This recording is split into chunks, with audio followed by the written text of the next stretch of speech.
না বলো, এমনি। দেখ তো আমার ফোনটায় না কি হয়েছে, কতক্ষণ চেষ্টা করলাম কিছু ঠিক করতে পারছি না, কি হয়েছে কি হবে? দাঁড়াও দেখছি। আরে তেমন কিছু না, দাঁড়াও ঠিক করে দিচ্ছ এক্ষুনি। না, হয়ে গেছে। বাবা ঠিক হয়েও গেল? ও কি হয়েছিল রে?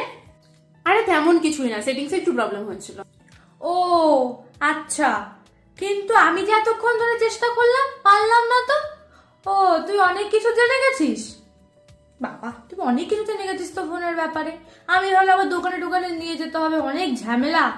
আচ্ছা ভালোই হলো, ঠিক হয়ে গেল। আরে তুমি যে কি বলো না, এইসব তো আমার বা হাতের খেল, এগুলোর জন্য আমার দোকানে যেতে হয় নাকি? তুমি আগে নিয়ে আসবে তো আমার কাছে। আসলে কি বলো তোমার, আমার ট্যালেন্ট সম্পর্কে না তোমার কোনো আইডিয়াই নেই। হ্যাঁ তোরই তো বা হাতের খেল হবে, এটা কি আর আমার হবে? দিনে যদি 24 ঘন্টা মোবাইল নিয়ে আমিও বসে থাকতাম না, তাহলে আমি তোর থেকে অনেক ভালো করে জানতে পারতাম, বুঝলি? এর থেকে যদি বই নিয়ে বসতিস তাহলে একটু কাজ দিত, রেজাল্টটা আর একটু ভালো হতো, বুঝেছিস? এক্ষুনি যদি আমি বই থেকে একটা কোশ্চেন জিজ্ঞাসা করি, সে বেলায় তোমার পারা নেই। আরে তুমি তো এক্ষুনি আমাকে ভালো বললে, আবার এক্ষুনি খারাপ বলছো। সে মায়ের কথা তো খারাপ লাগবেই।